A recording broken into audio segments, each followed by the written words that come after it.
Good afternoon, ladies and gentlemen. I'm Harish, and I'm the son of the author of the book Raising Stars. And I'm Nandita, the niece of the author of the book Raising Stars.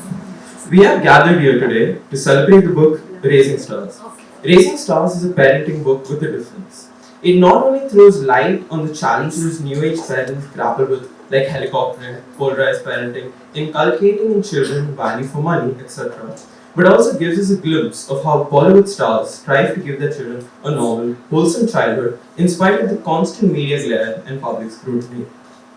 This book has been in the making for 8 years. Having witnessed all that went into the making of this book, the countless phone calls to stars and their managers, the compilation of interviews, the hours of study and research on all topics pertaining to parenting, the rewriting, editing of the first manuscript, the second manuscript, and finally the third manuscript, one thing is for sure. Raising Stars is a labor of love. We are super excited to call on stage the author of Raising Stars. Ladies and gentlemen, please put your hands together for my mother, Rashmi Uchil. Dr. Havavi Bhagavatar has been part of this book since inception. Her inputs, backed by scientific research and professional experience, added depth and value to the book. Dr. Havavi Bhagavatar is the founder of Manasham, a private practice dedicated to helping individuals with complex trauma, personality disorders, and mood disorders. She is founding board member with Mental Health Support Foundation and visiting faculty at TISS, Xavier's College, and Sophia College. She has presented at national and international conferences and created public awareness on mental health through newspapers, radio podcasts, and TV appearances. She is the recipient of humanitarian awards from the Young Environmentalist Foundation and Times of India. Ladies and gentlemen, please welcome Dr. Havavi Bhagavatar on stage.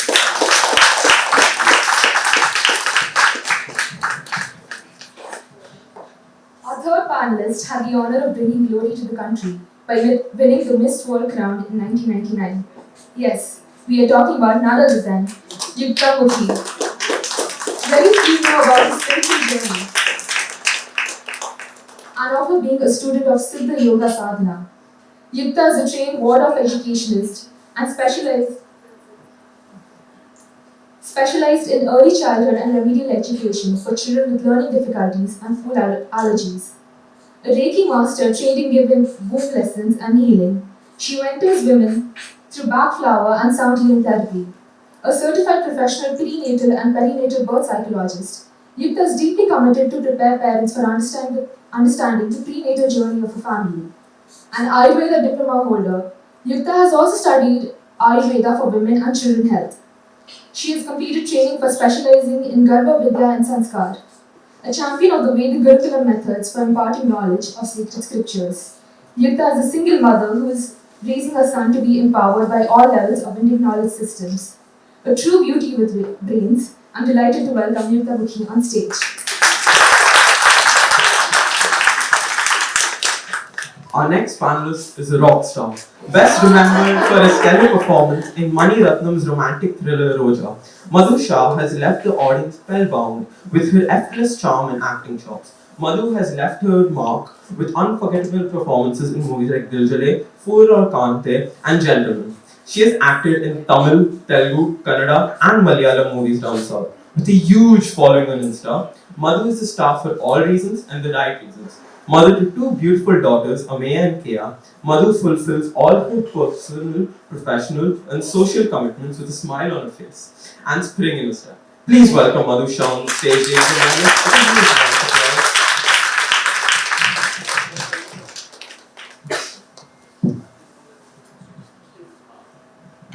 Last but definitely not the least, let's get to know the moderator of the panel discussion, Shalini Vikrant. Shalini Vikrant is a happiness life coach and a motivational speaker. She envisions a world where everyone can transform their lives by accessing their inner positive being. She is the founder of the firm Inner Happiness Index that conducts guided meditation sessions and workshops on happiness, mindset, personal growth, and communication.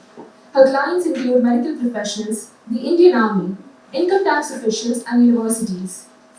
She also designs and conducts credit courses on personal effectiveness, communication, mindset, and positive self-image for graduate, postgraduate, and executive MBA programs at Mumbai University and Delhi University. She is a member of Board of Studies at an eminent management college in Mumbai. Without much ado, let's welcome Shalini Vikrant on stage and get the much awaited panel discussion on parenting started. So welcome, thank you for coming. I'm so looking forward to this conversation which we're going to have on parenting. So just a quick one before we start. We all are parents, we all are mothers here sitting on the stage, I'm sure. So when you were young, okay, before you got married, or probably before you became a mother. So usually, when we are young, we don't want to, sometimes it happens, I don't want to become a mother. So much of responsibility, I'll get tied down and various things. So did you feel that, experience that? Or were you absolutely ready? No, I want to get into it. Okay, now good evening everyone. I'm going to start this with a disclaimer because I kind of feel a little not belonged here. One is an author, so it's a lot of research. One is a doctor. One is Ayurvedic expert, one is a life coach. I'm just a mother. I would like to interrupt. Mothers are the best life coaches, isn't it? And they are the authors of the children's lives. Yes. Yeah, just a Absolutely. mother. Absolutely. So, whether I wanted to be a mother, I would say that I was not ready to get married. I got married so I could be a mother. So my journey started like this, where I fell in love and I got married, and we never had that conversation, my husband and I, whether we're going to have children. For me, I think that's a normal way. You get married and then you have children. I got married and my husband said that he didn't want to have children. So were you surprised? Shocked? I was shocked and I was like, then why the heck did I get married? Why am I married to you? Because we never had that conversation. And then the battle to become a mother was a huge one. So for me, my fight with my friend here who's here, who lives in Australia. So she's here today, and she's the only reason, Dr. Hawovi, that I don't have a counselor. And I don't waste. When you have a best friend, you don't need a counselor, and she's that for me. So yes, my journey to be a mother is the reason I gave up my work happily. And I don't like to use the word sacrifice, because sacrifice means that you are giving a very important part of yourself. But when I wanted to be a mother and have children, it was not something that I subtracted from me, it was what I added to my life. So I gave up my work to add more life to my life. I wanted to be a mother, so yes, that's how my journey started. Beautifully said. Yeah, so I think we should give her a round of applause for this development. And Yukta, what about you? I was always the cousin sister in the family who was given the babies and the young toddlers, and you babysit and you handle. So I was always the one who was happy to volunteer and happy to be there. And I think even as a young girl, I remember sitting up sometimes late night, mothering my parents also. मतलब उनको कुछ चाहिए तो मैं उठ जाती हूँ हाँ so for me mothering was something that I love children I still love children, and it wasn't something that I was prepared for. When I got married, it was something that happened, and then they say that child always chooses the mother and the father and the generations in the family. So when I look back, I say he's chosen me to come from. And truly, it's been a very blessed journey with its challenges. As Madhuji said, that it's not a sacrifice but a very conscious decision we make, especially when we've been in the public limelight, to then say, okay, now this is kind of on the back burner here, I need to be fully present and emotionally available for a baby. And I also saw my mother never having maids around us, so for me it was very important that I do everything. Help चाहिए है, but मेरे baby का मैं ही कर रही हूँ. So रात को उठना है, nappies है, everything है. So I was too happy to do it. It's exhausting and overwhelming beyond a point, but the joy of motherhood, which sort of, I feel it's a spiritual initiation. You go through a whole process which transforms you. It just your filters and your perception towards how you see the world and how you interact and how you start thinking about yourself also changes. True. So yeah, still growing. She's ahead of me. I think a lot of you are ahead of me. I'm still at 14 and a half, 15 years in my journey. But yours are adults now, young adults, and girls too. That's beautiful. Let's give her a round of applause. Thank you so much for sharing your journey. And Havavi, would you like to add? I think being a psychologist and then being a parent are two totally different things. Because the kind of things I would teach or talk about in the clinic and the kind of questions I would answer in parenting columns, all of that turned 180 degrees once I had my child. I said, what was I talking so far? It was all rubbish. Because when you have your own kid, you learn on the job. And all those, the gyan that I used to bargo, I think I came back to me many-fold. So I wasn't, to answer your question, being prepared to be a mother, yes, I always wanted to be a mother. Always. I think since I was I had nieces and nephews, and like Yukta, I had some experience with parenting. But my son Mookhey came very, very suddenly, just a year after marriage. So it was that way I wasn't prepared. But my husband's here, Behram, and we are Parsi, so the pressure is always on us to have a large brood and big families. But our one Mookhey is enough. He is now in Ashoka, and he's 18 years old. So I think I wrote on Mother's Day this time on Facebook saying it's the most blessed role for me. There are so many roles we women really have to play on a daily basis, but the most blessed one is being a mother. It teaches you new things every day. And now that my son is leaving teenage, I can see he's again going back to the sweet kid he was, which I seem to have lost these last 6 years. Yes, I thought it's gone, but they kind of circle back to being the way they were. But yeah, the teenage years are always a little bit maybe rough. Now it's the empty nest, so a new phase of life. But every phase I think is lovely in its own way. So you've shown us the light that we know after teens. We can expect something. I see a little dim light here. Okay, alright. Coming back. So that's a Glowing the horizon. Thank you so much. And now we come to Rashmi, who's written such a brilliant book. So Rashmi, before we come to the inspiration behind your book, would you like to add on to the question asked? Well, I was always fond of children. I think Aditya, my sister's son, is my first son, and then I have my niece. So when there is, I always want to be a mother. So when he came, I'm a little man, like paranoid. All I want to do was just look at him, admire him. That's about it. But yeah, I think children get so much joy. Not just Yash and Nandini, but even my neighbor, his two daughters, and my sister-in-law's kid. I will always cherish the moments with them. Like I remember telling Nikhilesh once, I should learn to make paratha. I was like, Rashmi auntie, start with the basics, start with chapati. So there are certain moments, which I'm kneading the dough. I just can't get it now. And he's a good cook. So there are certain things which Devashi has told me, Devesh has told me, which I'll never forget, ever. So I think that I can't share everything now. I don't like it. Yeah, but I think the happiest moments of my life has been. Okay, I'll tell you. Like I came home late once, and Devu was so small. And I had gone to Nandini's house, and she was like, Rashmi auntie, why you come so late?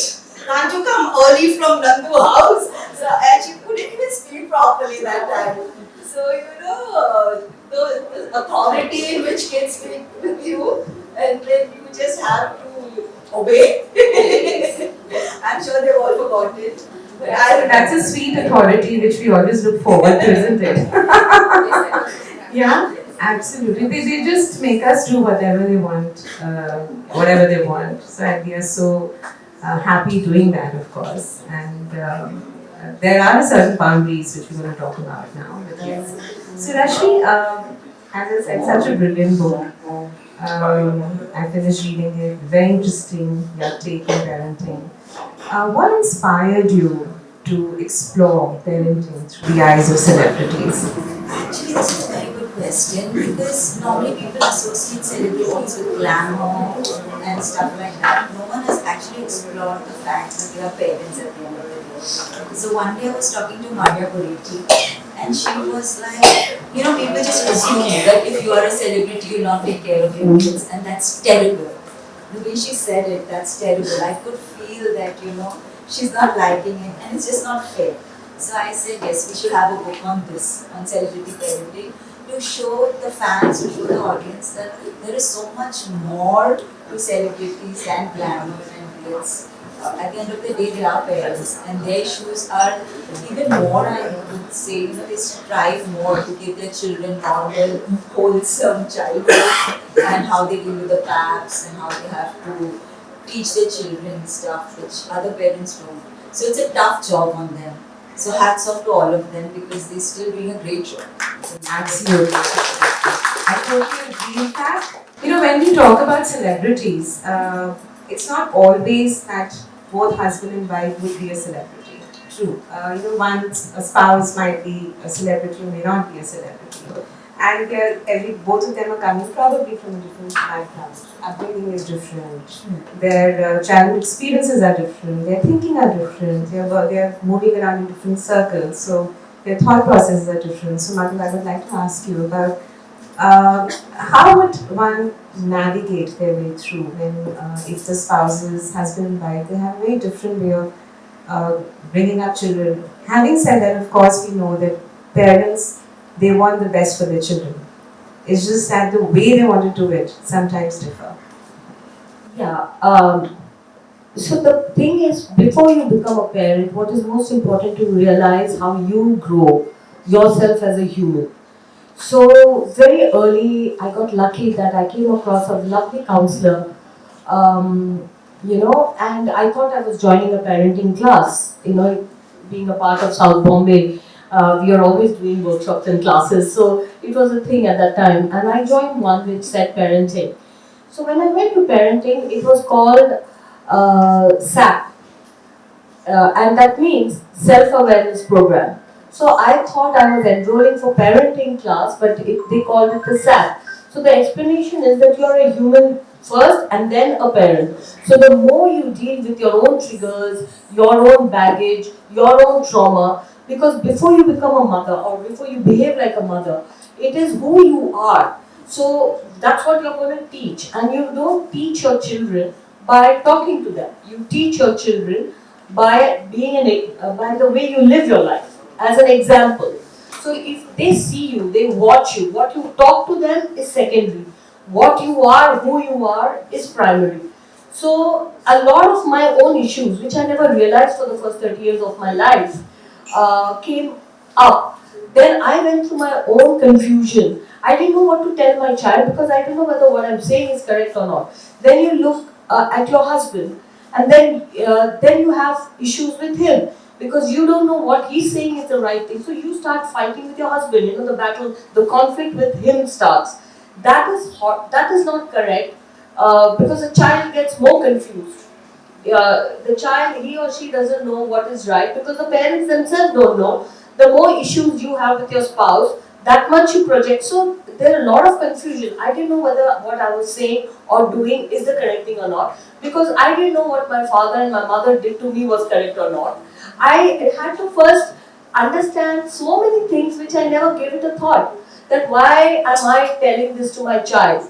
Why do I want her? Like I would be like, oh, you can't have your car because I came in a bus.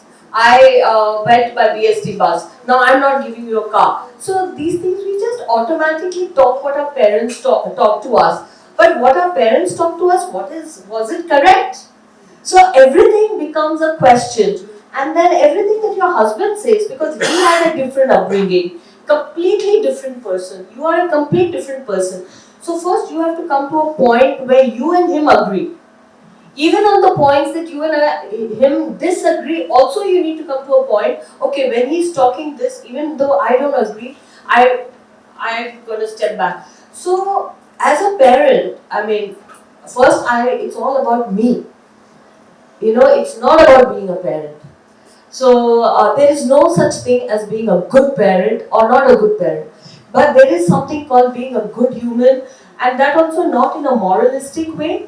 I'm talking about a person who understands, thinks about everything, and slowly, and it's a process. At no age, at no point you can say, what I am is perfect. At every event you realize that you can become better as a human being. And at that point, you allow your children to be a human being. They are not your children, they are another human being. And you, just by the virtue of being older than them, by 20 years or 30 years, by having had more experience, you can guide them. But at no point you are correct and they are wrong. That is the first thing I have to learn, that I am not correct because I am a mother. Yes, I am there with you even when you make your mistake, I am there. So these things I am learning for myself. So I am open to listening to my children when they have a counter point of view, because they were not born in the 70s, they were born in 2000. So I cannot raise them the way I was raised. So this understanding and understanding towards my partner, there is one thing that says, in an argument, I am right and the other one is the husband. Yeah? So we have to first come to the understanding, no, we both have a point of view and we have to work through that. So you work through your relationship because that is going to teach your children by watching, and then you understand who you are, where you come from, that automatically they learn. And the only thing that helps is the basic line. There is no stay-home mother is not better than a working mom. Working mom is not better than a stay-home mom. A strict mom is not better than a non-strict mom. Just a loving, lenient mom is not the better mom than the other mom. So there is no such thing as a good mom. The only thing that is good is the love and the need to want to do the best for your child. That's it. And so well said, so well said. In fact, you just brought up this topic about working mothers. These working mothers often they grapple with guilt. Am I doing enough?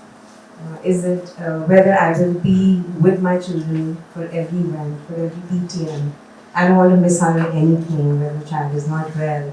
But life happens. Sometimes one is there, sometimes one is not. So, Mookhey, I wanted to ask you as a counselor, how can a working woman, a working mother, balance their professional and their personal life without dealing with this guilt? So firstly, I think guilt comes inbuilt. There's no way we can ask it to sit on the couch while we parent. It's part of who we are. But what I always remember are my own teacher's words. When I became a mother and I wanted to get back to full-time practice, I was very hesitant, and I felt like I would not be able to invest that time with my child. So I remember this conversation I had with one of my own teachers, and she had said that a mother who's there 8 hours a day with the child, 10 hours, 12 hours a day, but she's screaming, shouting, she's harassed, she's stressed. Think of the impact on the child. And then a mother who is working but comes back, spend 2 hours, and she's there for the child in those 2 hours, playing games or with the kid, and they're completely there with one another. Just think what impact will be on what child, what kind of memories will that child have when they grow up. And that, she didn't ask me to choose anything, she just said keep that thought in your mind when you make a choice. And I always remember those words that I think what's very important is the presence and attunement with a kid over the amount of time. We talk about quality versus quantity, but I work a lot in the field of attachment. So I work on what kind of secure attachment can a parent have with their child, and very important. And one of the ways in which we create insecurity in a child is not so much about the amount of time we are giving them, whether it's cooking for them or cleaning for them or all of that, but the fact of attunement. That can the child walk into the room and can we read the body language and figure out without them uttering a word what's happening, like read between the lines. So if that is missing, whether you're working, you're not working, it doesn't matter. So the guilt, I think, comes from a parent, as Madhu said, not knowing enough about themselves and so transferring that on to the child, and then seeing something is going on but not being aware what is happening. So a simple parenting strategy, I would say, is just to you know your child best, and if you know your kid, you can recognize their body language, you can understand them. It takes care of 70-80% of the guilt, because nobody else can read a kid like a parent can because of that biological connection. So guilt is inbuilt. I would say we can't get rid of it at all, and we shouldn't, because guilt as an emotion guides us to make good decisions. Without guilt, I think we would be a complete society in chaos. So all of us as humans need guilt. It's about how much guilt and how do we balance that out with our understanding of our child is very important. That's what I would feel. I totally agree. Madhu, you want to add something? Yeah, there is. I wanted to say at that point, like you're there 8 hours with your child and shouting and screaming and irritated, that doesn't do good for your child. And the mother who comes after 8 hours working outside, she doesn't want to spend those 2 hours because she's also tired, and when she's spending that 1 hour, because she's guilty that she's been away and she doesn't want to take time to sleep or rest, but she has to spend because she's been away, even she will be not giving the right emotion. So the point, that's where I was coming to, each one of us have the trigger point. So there is no stay-home mother which is great and there's no working mother which is great. The good mother comes when you deal with that you're not triggered. Whether you're a stay-home or a busy mom, you know how to handle your emotions and you're coming from the right place. Because both those situations can be bad. A stay-home mother can be frustrated and a working mother can be tired.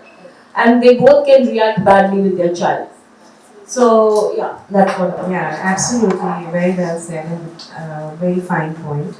So in fact, as you were mentioning that we need to be for the children.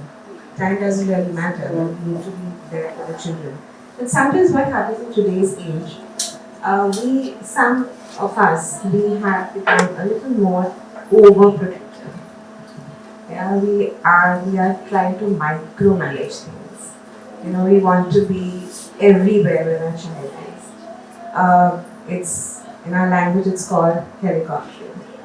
So, Yukta, would you like to, how is it, how can we stay away from being a helicopter parent, or is it okay to be a helicopter parent? So I'd like to begin with two aspects to it, the way I like to look at it. Primarily from my own journeys, when I was told you're being too protective, and I said, but who defines how much is protective? Right? So even when we look into the animal kingdom, we see that a lioness will protect her cubs when she feels they're in danger. And that sixth sense or that intuition or that gut feeling comes to a mother, but no one else.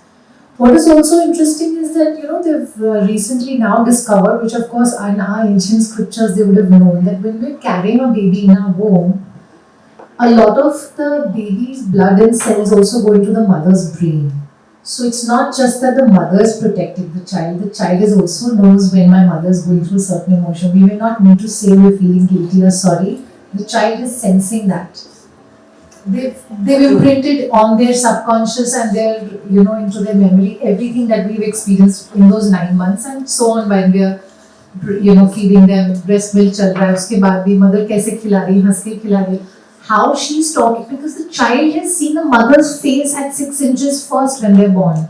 So every small movement of your face or your tone or your voice or your feeling is totally known to the child. I mean, I think it's the most intimate and the most sacred expression of love that they both really understand each other without having to say it. So I personally have never agreed with the fact that there is something called helicopter parenting. I feel that we can't protect our child enough in today's age. We're not talking about 100 to 300 years ago. I mean, even then it must have been their way of protecting from invaders or from whatever, from wild animals. But today I feel it's much more important to know what influences are coming forward to our children, especially with social media, especially with a lot of exposure to children who are watching so many things and their parents are not helping them process it. So I am very careful about what language is coming forward, what subjects are being discussed. I'd rather have a child who's a little more happier and discriminates and says, I would rather read my books and I would rather do something on my own than to be with this kid who's being aggressive. I mean, initially I found my son was very sensitive when he was small. So he wasn't able to defend himself against other kids who are being a little aggressive in play. कोई कुछ मार रहा है, कोई खिलौना खींच रहा है, अब वो नहीं बोल पा रहा है, तो वो उसकी पर्सनालिटी है ना. I don't have to tell him you also fight back and you also be now pushy. It's okay. He has to evolve at his own pace. He loves animals. He's gentler towards other creatures. So that's his personality. I have to honor that also. And in that process, I don't want to put him in a position where you say, अच्छा उसको आग की तरफ जाने दो, हाथ लगाएगा, then he'll know कि ये कितना गर्म है. I don't have to throw my child to the wolves. I have to know कि कितना breathing space उसको चाहिए, where I can say, okay, now you can initiate this conversation. So you can go and say hello to that boy. Those kind of things. So I feel it's very important, that discriminating factor, because even when we come from the scientific perspective, the prefrontal cortex, which is the thinking capacity of a human being, only comes into development for young boys, especially only after 21. So if I'm asking a 12-year-old to decide and choose, I'm really asking them something which they don't even have the capacity for that yet. So it's very important to be the parent and say, so far I am the adult. When you are an adult and I can trust that you have understanding of what my action is and what that consequence is going to be, I'm too happy for you those kind of decisions. But तब तक मैं हूँ decide करने के लिए. And sometimes they do need an authority to tell them. Sometimes they are confused. अब वो बच्चा ऐसा कर रहा है या वो फ्रेंड्स ऐसा कर रहे हैं, उसको पता ही नहीं है कि मेरा चॉइस का बैरोमीटर क्या है, what's my yardstick. So I think for me it's always been about, I'm here to take the decision, and when I feel that I can sense that you want to take that lead forward, I'll be more than happy to.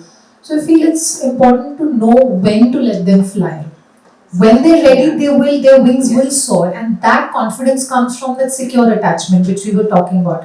The more the child is bonded to the mother, the more confident they are to go out into the world and say, I know I have my loving, supporting rock behind me, and I can fall back on that. Galti hua to bhi theek hai. But to always let them be at this teenage, when a lot of people feel they'll rebel, or their feelings might be suppressed, or they'll go out and talk to somebody else. I don't hold those insecurities. I feel I've been so devoted as a mother that I know he will come to me when he needs it, and there are times when I prod him as well. So in my journey, I felt that I'd rather have a more silent time where he can develop his own spiritual abilities with meditation and contemplation, and understand who he is also. I'd rather tell him, come, let's express your emotions. If you're feeling anger, आप उसको भी express करो, rather than telling him कि no, why are you feeling angry? So I'm not going to get intellectual at that time. It's very important for them to have those tools and be prepared to then go into the battlefield. So when you're an adult, they say, okay, I have my tools ready. I know कि ये situation मुझे कैसे deal करना है. We may not have, some people say, but they won't get exposed to life situations. How will they toughen up? They'll toughen up. We all toughen up. They know how to use iPads. They're very smart. We all figure out that language. It's not so difficult. And when it comes to taking that jump or diving into that difficult situation, they learn how to swim. But जल्दी डाल के भी उसको फिर वो backfire हो जाए. That's my personal take on it. That no amount of protection is too much. It's enough. We know it when it's enough, and we know when to let them go. In fact, while you were talking about this, your response is coming from a point of view of a balanced mother. So when, sometimes what happens, and it's absolutely, I think most of us agree with this, what you spoke about. So when, sometimes what happens, mothers, they get very anxious. So that's where, that when you're talking about protecting a child, and then we cross the line. And we may not give the space to the child to grow, which you rightly spoke about right now. You spoke about being mindful. As Madhu spoke about being self-aware. Like as a parent, you're being self-aware, you're teaching the children to be self-aware. As a mother, we need self-compassion. We are teaching children to be kind. So I guess this whole perspective of being balanced is something. What do you think, Rashmi? The last question on earth, you should ask the question of helicoptering because I've been a very paranoid parent. So guilty as charged. I am deflected to a movie, and my son is there, my family is here, so I can't. She'll be very diplomatic. May I add something? Because when we heard Yukta speak, it comes from a mother who's doing a lot of work on herself. Absolutely. So what she talked about being protective comes from her work on herself and her understanding of herself, and therefore having that spiritual space, if I might add, or the mental space to understand another child, another human being, and see if he needs her to be protective or not. But there's another aspect, because I've seen as a parent around me as well. The meaning of helicopter in that sense is very different. It comes from a space of fear, lot of fear, and that fear is unresolved within yourself. So you are teaching your child in the name of being careful that a level of mistrust and distrust in universe. Don't go there. Don't cross the road. Don't go in the lift alone. Don't. There is an element of safety that don't do these things. You're not ready to cross the road alone. But unless you allow the child to move at the right age, which if you're spiritually aware and you know your child's capabilities, you take that call. Otherwise, you do project a lot of fear on the child, and the child grows up with that mother's fear which is unresolved. The parent's fear unresolved, the child carries. I've had that situation. I still could not understand that why my mother had a paranoia about men help around me. Okay? So, me being a girl, my mother had that extreme, and I, in public, in cinema halls or in bus stops, I literally am looking around that who's going to misbehave with me. I may have had a personal bad experience, my mother may have had. There is a fear in my thing. As a result, being a mother of 2 daughters, I never allowed them to do anything. For the longest time, I had help going in the car. They are 17, 18. I've got people, and the other mothers around me used to laugh at me. Where are your babies? They make fun of me. And I realized that's my unresolved fear on my child. So that's one which is not correct. It's helicoptering. Another helicoptering, what we do on our child, is our unfulfilled ambition, which we want our children to fulfill for us. So when you see, you want your child to come in the 90s, you want your child to come in your 100s, you want your child to practice in the nets for hours to play that cricket or the piano lesson, you have to see whether your child is musically inclined, and then you're guiding through, because your child does need discipline and rule. If you don't have the rule, she will not sit on the piano and practice. So you need that authority and the rule. That is right when she said. But it was also very important to know, to see if your child is inclined musically. Is your child inclined in the sports arena? Is your child mathematically inclined? Before you push. So when you're pushing your child, there is a fine line of discipline and rule, and there is a fine line when you say that I want you to be the best so I can be, I'm a great mother. So, when you go to a school, your child has come first in sports or in thing, and you go on that PTA or the parents meet, and everybody says, oh, you're the mother of that first. Is it you who is needing that through your children? And is that why you're after your child? So there are many things you have to understand. So importance is discipline, rule, pushing your child, because like she said, they don't have that. But most important is your self-awareness to know that other human being, where he needs discipline and where he needs to be pushed, is what I've learned. Sorry, Dr. Havobi, you should not at all. I also wanted to add that, we like building communication. When you spoke about mistrust, so asking him or asking your child to do those things and say, "Beta, pahunch jao, so just drop me a message so that I know that I don't have to call you and disturb you while you're in your class or make you feel worried that my mom is now worrying." And so just drop me a message. You've reached, and that builds trust and open communication. So he also has to know that my mother has to not sit and feel anxious because I've taken an auto rickshaw or whatever public transport and I've gone for a class. It's a two-way street. So one of those things has to, that's them building their skills, soft skills as well, and growing into adults who says, okay, I have done this. So taking their initiative and say, Mama, it's done, it's handled. So then okay, he's going to go and he's going to share this with me. If there's something that's happened, he'll come back and he'll tell me.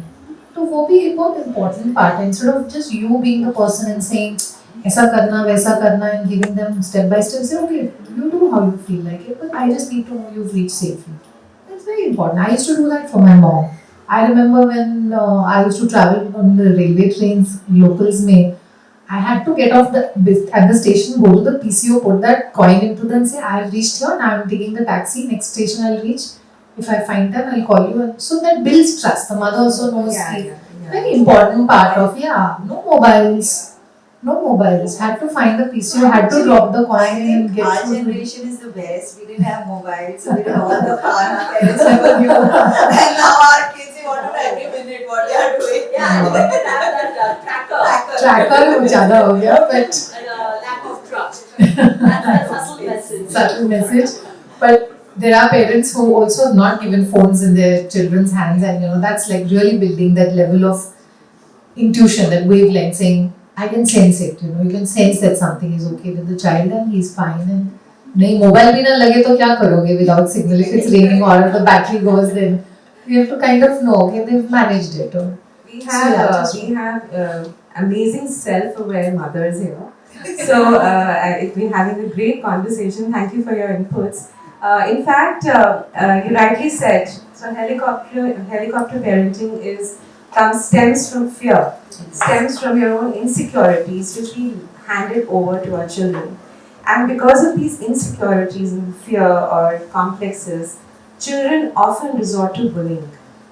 So, which is something so eminent here now, and where parents, they feel so helpless when they see their children being bullied. Sometimes parents don't even come to know when the child is being bullied. So, Dr. Mookhey, would you like to address this issue? It's a big issue, there's no doubt about it. And it doesn't have to happen in a very obvious, overt way where the teacher figures out, oh, this is the class bully. It can be very subtle. The sweetest kid in the class is very obedient in front of the teacher, maybe the worst behind their back, when the kids are playing and things like that. So it is very subtle. And a lot of children keep silent about the bullying. They don't want to talk about it because there's a social narrative that goes around. You have to be strong, you have to be rough and tough, you have to give it back, and you see, a lot of the Instagram reels also in a very subtle way are promoting that, so and we live in a very patriarchal society, so there is even males who are bullied in school are the last to come and tell their parents at home that something like that is going on. Girls may even do it. Not that there's a differentiation in gender. Now, how do you handle something like this? It's such a nuanced approach. But I'm speaking from my experiences of, since I work as a trauma therapist, right? So some of the memories that I work with of my adult clients often will go back to school bullying. Many, many times. And, it's not really the incident of bullying that they remember, as much as the fact that a parent either didn't stand up for them, or a parent was not available for them, or a parent had their own fears, or a parent didn't even pay attention when they didn't come and when they came and gave a hint. The parent didn't even take that hint that something is happening in the school. That is more painful for the adult when they think back at their childhood, and probably much more painful for the kid when they're going through it at that point of time, that there's an unavailability of a safe figure that we can go back to. So, and I have spoken about this on so many forums, that if your kid comes and gives you an indication that there is bullying going on of any form, don't dismiss it. That's the first thing we say कि हाँ ठीक है सब schools में होता है. उसको try and open it up a little more, open that conversation up a little more. A parent, I borrow from what Madhu has said, a lot of parents will avoid this discussion because it brings up something in them. And they say कि that's not a territory we know how to handle, so we don't want to go there only. But if you don't open it up, you never know the severity.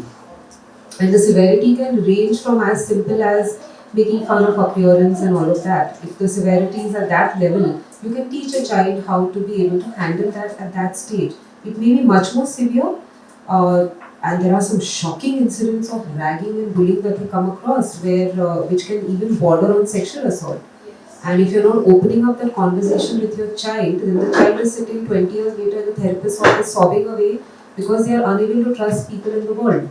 So any hint that a child drops must be taken seriously. and must be looked into and talked about. And if there's a continuum of bullying, right? So if the bullying is something which is at the lower end of the continuum, the parent and child can sit together and discuss how to be able to manage that. Again, reading between the lines, seeing the child's expressions, understanding more about the bully is important.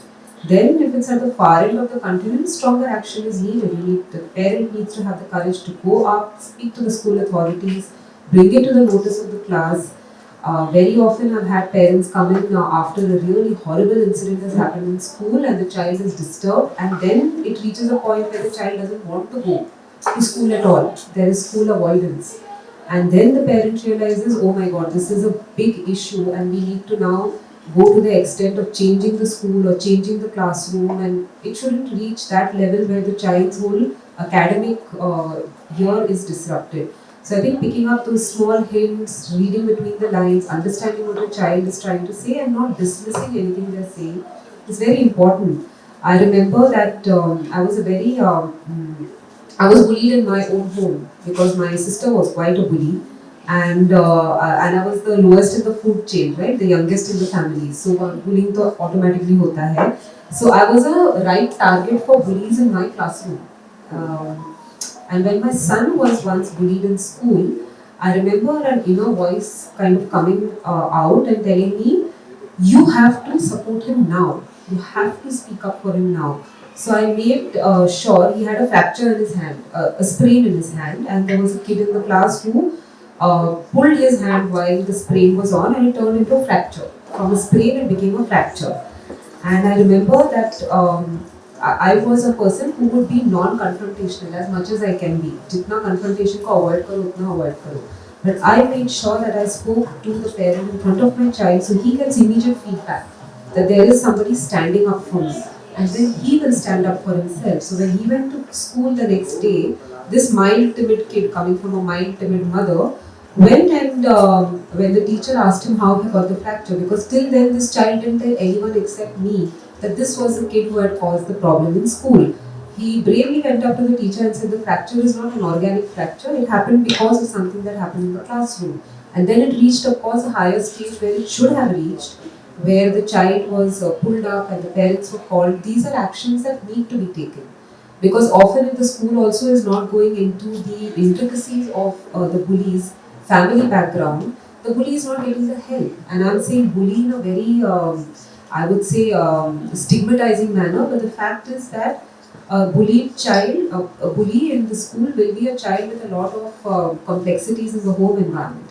So it's a school's job also to figure that out, find some intervention, find something that can be done. Silence is never the option. Never say it will pass over, it will blow over, sab bachon ke saath hota hai. This is a normal part of growing up. Oh no, it's not. There is a continuum, and I am witness to how many stories of adult trauma that come into my clinic because of bullying incidents that have remained hidden from adult eyes without adult intervention. See, the impacts in adulthood are so much difficult to reverse. They are much easier to reverse when you're a child. So I would say we shouldn't take this as something lightly. We should pay attention to it and take it more seriously. That would be my take. Exactly. Then you're pushing your kid into exactly. These are the kids who grow up and then they think domestic violence is fine. They think their boss sexually harassing them. Our culture is also such. Especially Indian culture is supposed to be submissive. You can't talk back to elders. There's power distance. So in a culture like ours, we need to take a little more effort to make sure that our kids are assertive, not aggressive, not submissive, but assertive. I think this assertive communication should be taught from school. But it's also by example. Like Absolutely, by example at it's home. easy to say stand up, be assertive. It's different to do it and show a kid. Yes, absolutely. You have to be able to have a child, look the child in the eyes and say that I can stand up for you and you are the most important for me, above and beyond anybody else. I think the kid needs to know that, the child needs to know that. So again, we come back to introspection. So everything is about introspection, being self-aware. That's what is going to make us a good parent in the true sense. So, Rashmi, I want to ask you about there's the landscape of parenting is evolving, and lots have changed over the years. When we were younger, probably when we were not even born, what do you think has the role of a father evolved, changed? Uh, your thoughts on it? Brilliant question. Actually, the best thing is nowadays fathers are so much more hands-on. Like my husband is 10 times more nurturing than I am, 10 times more gentle, and it's a myth, you know.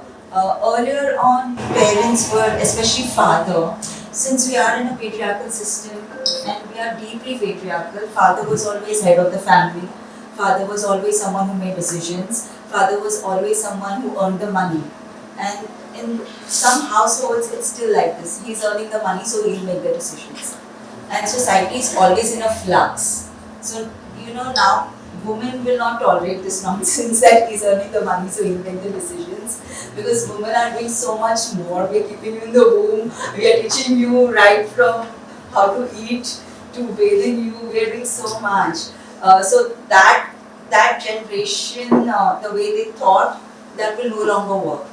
So the best part about this generation and the men in this generation is they're very hands-on. They share the load, and that's the way it should be. And one more point, I truly believe if you have a son, then it's very important that you be a working mother. A son has to see his mother having dreams, having aspirations, working towards it. And by default, he'll be a very supportive husband. So I have a good example in my husband. So, I don't know, he hates to hear that. Because my mother-in-law was always a working mother. And since she's always been a working mother, I think children who have been raised by working mothers, they are different. Because respect for working women is ingrained in them. Like, I'll just give you a small example. I want to take tuitions. Building kids come home to take, I want to teach English. I've done MA in English literature. I was like, I'll teach them. So my son was like, he was cribbing to his father, like, so many kids at home, they'll make a noise, So he was not, because little kids do make noise, like, especially third, fourth standard. But my husband very nicely told him, look, it keeps mom constructively occupied. Mom wants to do it, let her do it. Like, you stay in your room for that 1 hour or 2 hours. These are baby steps, but it will go a long way. His wife is a happy girl, I feel. It goes this way. Would you like to add something? Yeah, I think in patriarchy, I think men are victims as well. Because patriarchy is it's a culture, it's a social conditioning. So we always blame the guys for being patriarchal, but they are actually victims. I actually did a TV show recently, which is streaming on Amazon. Yeah, it's called Sweet Car and Coffee, and I'm the wife. And the wife has to wake up and cook for the husband, cook for the children and all that. And when the son comes back from a trip, she wants to know how was the trip, and he says, Mama, you won't understand anything. And then when the daughter comes back and the mother wants to ask something, she says, Mom, you won't get anything. Because everybody thinks that the mother's job is in the kitchen, cooking and making her sleep. That's the show. And the husband also, he appreciates other women on Facebook who are, traveling and doing stuff. Whatever, like, oh, she's the CEO of that company. Look at her, oh my God, she's going on a trekking. And the wife who was holding his home earns no respect in the eyes of, because that's a job that you have to cook now. You have to look after my mother. You have to look after the babies. You have to look after me. That was a show. So this wife gets totally frustrated in the show and goes on a road trip and with the daughter, and the daughter sees the mother singing. So she says, Mom, you're a singer? She says, yeah, before I had you or I got married, I was also a young person like you, who was a brilliant student, brilliant singer. Then how did you get married? She says, yeah, my father got me married and then you all came along, I had to give up that. So then she supports. Then because she's on a road trip, the husband and the son had to cook for themselves. That's when they realized, oh my God, my wife does all this and never, So it was like he was not a bad guy. He was not an abusing guy. He was just a normal man of the society. So that transformation was there, and that's what is happening today in our. That's a TV show, but that's exactly what's happening in our lives as well. Like husbands are talking to the children. In our times, we never spoke to our father. We were scared of our father. Today, my daughters talk to their father more than they talk to me, because me, who is a hormonal victim and frustrated, is more reactive, but the father is more kind and gentle, patient with the daughters. So I find, acha, you talk, Mama, I don't want to talk. So the roles are changing, the lines are getting a bit more, yeah. And the and like I always say in feminism, women don't have to be the flag bearers, it's the men who have to be a greater feminist. They have to support their wives and the sisters and the daughters. I want to add from my experience and my journey as well. For me, the choice was very different. And I said, I just want my child to know me as mama. I don't want him to be exposed to media or ये celebrity क्या होता है. बच्चे की घर में तो नहीं कोई concept ही नहीं है ना celebrity. She's my mother. She's taking care of me. She's my go-to for love, care, even to discipline, to tell me what's right, what's wrong. So for me, that was very, very clear that I don't want him to be in front of, photographers and being clicked or being asked. And for the longest time, he didn't know who his mama is. So for the longest time, he would wonder why children in his school are asking, your mama is Miss World, and he would say, but wo hota kya hai? He literally would come and say, but why is that parent asking for your autograph? Kya hota hai? And but why are they wanting your photographs? So I said, no, bas aise hi. So for the longest time, I made a, covered it up also कि उसको conscious नहीं हो, realization नहीं हो, and he really was a little confused कि हो क्या रहा है, सब लोग मेरी मम्मा के बारे में ऐसे पूछ रहे होते हैं. She answers very casually, if somebody asks her, you're Yukta Mookhey, and she'll say, yeah, I'm just Krishna's mama, she would just say those things. So उसको नहीं समझ में आता था till we hit the lockdown. And then he grew to an age where slowly I started telling him a little of those things. And so for almost 10-12 years I didn't wear makeup because I said I just don't want to do anything which is not fitting in my definition of what the child's world is. Let it be natural, let me be a part of his world, let me indulge in all those things that he likes doing. And so it's become the other way around. Now I use that time to learn things and unlearn things and question myself and be on my journey. And now that he's become a teen and he says, Mama, why don't you do this and why? So he was not told I'm doing all this, but usko धीरे धीरे अब realization हो गया कि my mama would be good at doing this. And so whenever the last couple of interviews I've had, he said, you speak so well. And I said, yeah, thanks for the compliment. So it's very different. But my target as where we are going to with this discussion, patriarchy का है कि मैं उसको बार-बार बोलती हूँ, देखो आप जब अपना संसार बसाओगे, तो the question will be asked कि माँ ने क्या सिखाया है. So being a single mother, I have to play double the role. Now I have to not make him, become very soft with his manners or let his aggression when it has to come out. And I said, it's okay, you're a man. If you want to do this, you're welcome to do it. And I said, okay, I'll also come and learn martial arts with you, and I'll also do this. And तो उसमें उसको क्या realization हुआ है because of being a single mom, because of also the very conscious decision that we chose to do homeschooling after the lockdown. He's been at home and we've become bonded on a much more deeper level. अब उसको ये भी realize हो रहा है कि मम्मा का जब menstrual cycle आता है तो how she is emotionally and I need to be there for her in this way. So he's much more sensitized to those things. I hope so, but he has still one more category for me to check the list is that मैं क्यों menu decide करूँ आज क्या बनने वाला है? You go and Google it, you take out from YouTube and we'll do it. So he's a little lazy on that. I said, see, that's the only compliment I want from your wife is that he's a good cook. So I said, don't be a good cook, but just find a good recipe. Just find उतना निकाल लो कि कितनी चीज में क्या क्या जा रहा है. So that nobody has to eat jala. I said, Monday you'll feed your kids, or Monday you'll tell people what is good to eat, what is healthy. So that is also equally important. That the realization comes from within them, not that I need to tell you, मुझे बाहर जाना है, and I sacrificed, and now I want to go out, and now you're grown up, now you don't need me. No, you need me, I am there. That's the first choice. When you feel, Mama, this is the time, and like even last night for the movie premiere, I said, is it okay if I go? Will you go to sleep? He said, of course I'll go to sleep. I said, don't say I'm going to go to sleep and then, still feel anxious that mama ghar nahi aayi hai. He was a little in bed in the morning. Yeah. So what time did you come back? He said, midnight ho gaya tha. How was the movie? I said, it was very nice. I'll tell you all about the story. So it's evolving to where I'm seeing his maturity as a man, which will reflect at some point, not just with his wife, but other women as well. So important that when he stands amongst men friends to share, this is how they go through.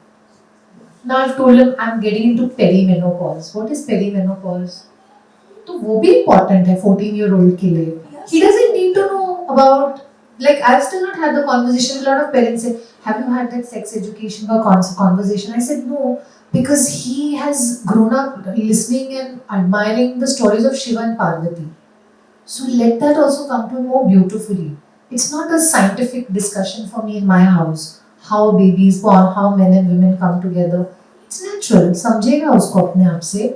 Let it come to a place where he's able to digest that concept with its sacredness. It's not because I need to tell him and he has to be careful.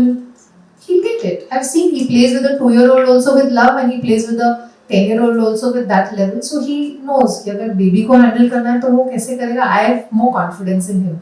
So I think those are also very important skills. Not just a woman has to work, but you do the grinding. You wash clothes. You do those things in the morning. Get up in the morning at 6 in the morning and you be in the kitchen. You do that. That's equally important. सिर्फ ये नहीं है कि हाँ mama has to work और working women है और वही that's like the thumbs up. आप घर कितना अच्छे से संभाल पाओगे ये भी equally important है. So that later on you're not hit with, oh I don't know how to take care of a baby. मेरे को रात को जगने को नहीं होएगा. My wife has to do it. क्यों भाई? पैदा दोनों ने किया है. Responsibility लो, उसका पूरा ownership low, and be the nurturing, caring father who knows how to express his emotions, talk to the child, understand what education is. I think most Indian men can't express. I think it's all body. What they know about hormones is like when you're telling them that you're angry about something, they say, "Oh, she's PMSing." That's totally dismissing. And it's judgmental. Judgmental and what they've seen and heard in the family.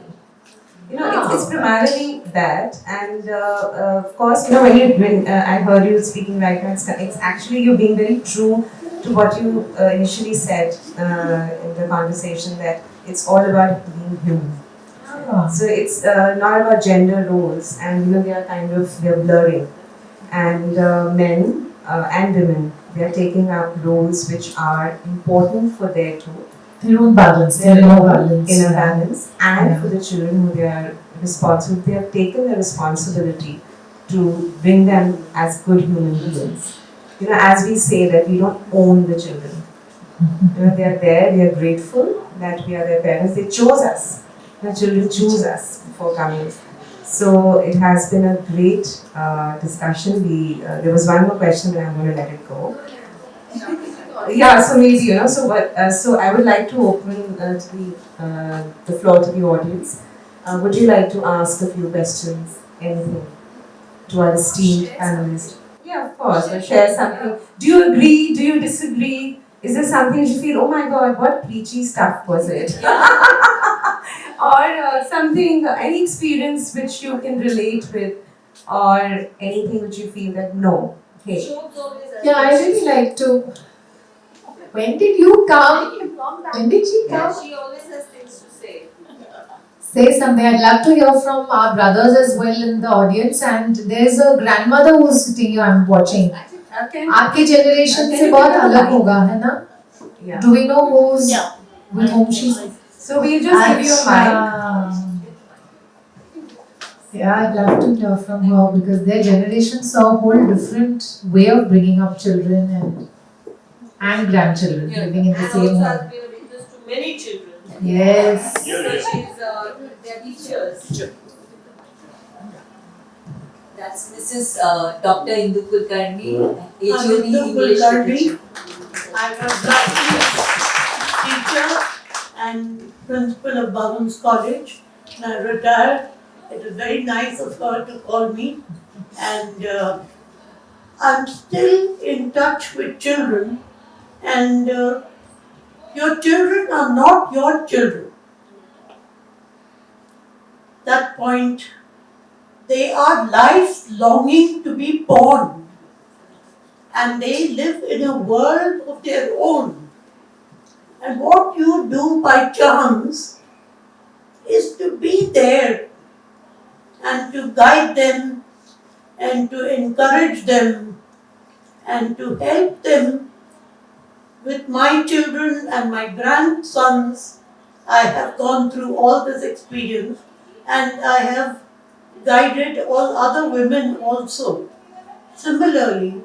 And it is fascinating that I am listening to all of you. And the times are changing. When the times are changing, we have to respect the changing times and fall in line. We have to fall in line with whatever the times are. And we have to think at their level and at the future level of what their options are and what their opportunities are and what their ambitions are, and maybe support them and give them more encouragement. And I only say that children should follow their passion. I only tell the children that if you have a passion, music or art or medicine or some computers, now it's all computers, you follow that and chase it up and see what you can do with your life in that field. And you can't dictate to your children ever, because that is not fair. And my parents didn't do it with us, because I got Hindustan liver in Bombay at 1,200 as starting point. And I told my uncle, I'm sorry, I like to teach. And I used to teach little children and play and be with them. And I went on to get 200 rupees as salary. And I was happy. And I'm still happy because I get a pension. I am totally happy. So if children ask, what would you like to do? You should follow your star. And we should encourage them. That's all that we can do. And I think all the children, all your Jackie Shroff, his son, and ads and music and whatever passion, I think they're all doing very well. Alia Bhatt is doing well. All of them are doing what they want. And they are happy. What we can see is that they are happy. Are they happy? Happy children. That is important. If they are happy and they are well adjusted in life, that is, I think, very important. Not the money or the power. Two things are not important. They're not interlinked. Yeah. Happiness is not dependent on money or achievements. No. That is You have very to tell important. them you have to survive. If you're going to do that, then you survive. That is what you want to do. I think when we come to not only just happiness, but when we're talking about success or satisfaction in life, again when we look at our parents, what was their version of happiness? level. What made them happy? So children, again, as Madhuji said in the beginning, it's not what I'm telling them, but how I'm being and what I'm showing them. If I'm showing that, or I'm genuinely happy with the way I've made choices in life, is the way that they'll say happiness is not dependent on how somebody is behaving towards me, how big a house I have, what money I'm earning. Happiness is my choice. Yeah. It's my internal barometer of how I want to be. Yeah.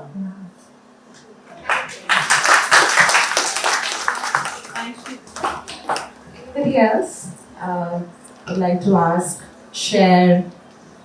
This is one thing which we haven't covered, which is social media. Hi, good evening. I'm Shobha from the Times of India. I just happened to be this side and I knew Madhu and Yukta is here. So I just couldn't go back home. I said I'm coming here to meet them. So that's where I landed. And I'm so happy to be here for the launch of Raising Stars. And I'm 100% confident that this is going to be a rocking book and this is going to go places. So I'm yet to buy the book and read, but at least by the gist of what I've gone through or what I've heard, I really feel this is a need of the hour. Yeah, and to me, this is all about a balancing act, you know. So there has to be a proper balancing act at home for children because we are working and we are managing home. So once we do that and the children are seeing that, the parents are taking care of their work, which brings in money, plus they are giving us time at home for whatever we want. So they get to see this combination. I don't think there is anything much more for us to do. I'm a parent of 2 sons. One is 22, turned 23 now, and the other one is 20. So many times I've asked my children, because I have a hectic schedule at office, you know, because being in media, I don't think I've ever come back before 11. So whenever I come back late or next day morning when I get to talk to them, I do ask them, do you think I should quit because I'm coming every day late and I've got hectic schedule at work and I'm always on the phone? The only thing they tell me is, Mama, you are never going to quit your job. Why? Because it's such a respectful job. And everybody's proud that my mom works at Times of India, my dad works with Times of India. So that gives them a great pride. It's not because of TOI per se, but my mom and dad are both working in a respectable company and they behave also like this at home. So I'm so proud to say, after so many years of marriage, I don't think we both have even said shut up to each other. It's not very difficult. Even if we say that it doesn't happen or whatever, it's the respect what we maintain at home. The kids learn from us. So that's all what I have to say. Charity begins at home, and it's all about balancing act. Thank you so much for the opportunity. Thank you, thank you so much. You rightly said, charity does begin at home. Thank you. You would like to add something? Today the conversation is always around AI, right? But the AI that I wouldn't worry so much is artificial intelligence, but the AI that concerns me is the artificial intimacy, which social media kind of, makes you feel you have like thousands of people, but how many are there really with you? So that artificial intimacy, one must safeguard yourself and your children. Yourself first, and then your children. That's the AI I would be more concerned about. So that comes from the this comes when we create this artificial intimacy, brilliant term. It comes from the neediness which we have. We want to be loved. We want to be seen as somebody who is lovable. So when we are secure in ourselves, like when this discussion evolved, that when we secure, when we know who we are, and this is who I am. I don't need to prove anything to anyone. So we teach those to children, and of course they emulate us. They see, they behave, they believe what they see, what they watch. We can work on it to a certain extent. Yes, absolutely. I totally agree. Yeah, I'd like to add to that. I think that when we're talking about parenting and we're saying that today the evils of today which our parents are having to combat, which probably the previous generations didn't have those worries or concerns with social media and with artificial intelligence, with so many other things, with even the conversations or the subjects that are being spoken about. I mean, there's a whole different level of it. At our time, we used to be worried about drugs and chota mota aisa kuch. Abhi to it's gone to some other level. So how are we, when we talk about protecting our children and how are we role modeling for them? I think the key where, in my contemplation and reflections, and I'm sure a lot of other parents who are senior citizens would agree, is that how well is your child prepared is based on what their level of self-acceptance, self-love, self-esteem, self-worth is, which is not going to come from social media, which is not going to come from their social interaction. It's just truly coming how they see the parent, how the interaction is with the parent, and how the interaction is between both the parents. Absolutely. So that is where they're taking home the lessons of, and that is when their self-esteem is strong, then those external influences of artificial intelligence and social media, whatever is coming to them, will not let them make those wrong decisions or wrong choices. And that's building true confidence. Then I know that the child is really up, you can open your wings and soar high. Yeah, true. Hi, I just wanted to add a guy's point of view because it's just a handful of men, and I'm Rashmi's classmate from school. I just wanted to, in this whole patriarchy thing, I think it's important to assess everyone's situation at every point of time in marriage. We started off, this is my wife, she was a working air hostess. When we got married, she was earning much more than me. She had a lot more savings. I was struggling, and then we had kids, and then she said, "I need to stay home. Do you think I can quit my job?" And I was happy because by then I had stabled in my career, and I think it's been about 14 or 15. 10 years since she quit. No, not marriage. Not married. I remember that. 70. But but I don't think ever since. I mean, I automatically became the earner of the family, but I don't think it ever our understanding between each other ever our equation changed because I realized that what she got to the kids by being at home, by being with them. I mean, from the outside, one would say, oh, it's a typically, the husband works and the wife stays at home. But it's worked perfectly for us, and I think it has got much more to the family than if maybe, but it was her decision, it was not, never my decision. So I think that is something that Thank you. Absolutely. Thank you so much. In fact, now we have fathers, stay-at-home fathers. Hi, I'm Dr. Aruna. Actually, I did my PhD in positive parenting in India. I was the first one in India to do in 2013. So just simply, I just want, wherever I do parenting session, I say 2 to 3 sentences. No parenting style is good or bad. All the parenting style is Discussion. Thank you so much, Yukta, Madhu, Thank you very much for being here. So I'll hand over the stage. Finally, the book is going to be launched, and I'm very, very happy.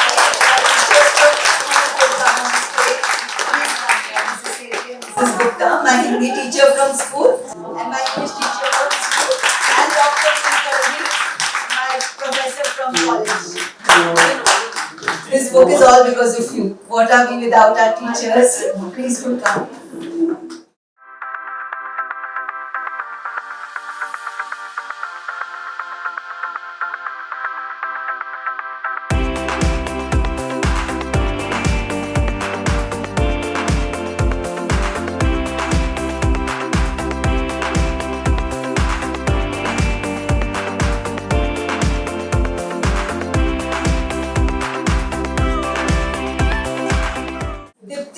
Come on stage, my little agent. This book is as much hers as mine.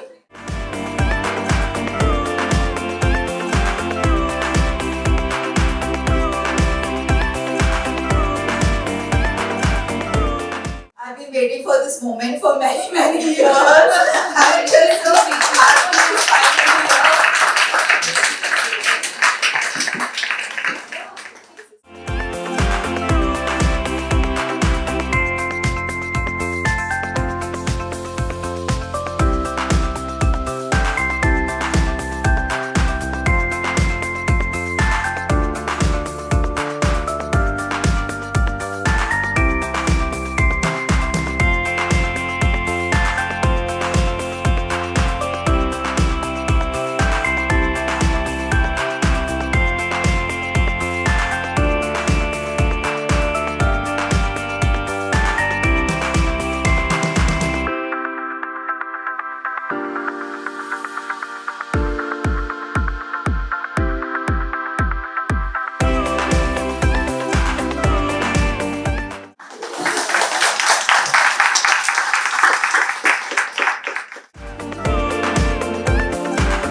now.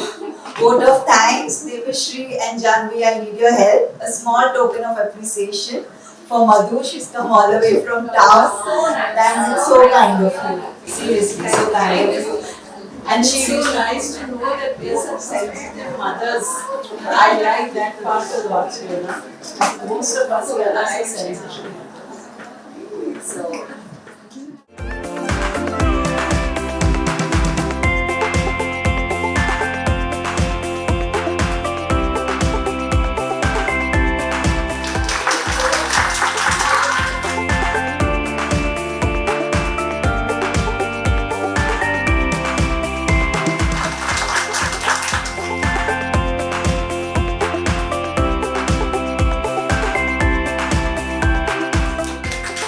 Thank you so much.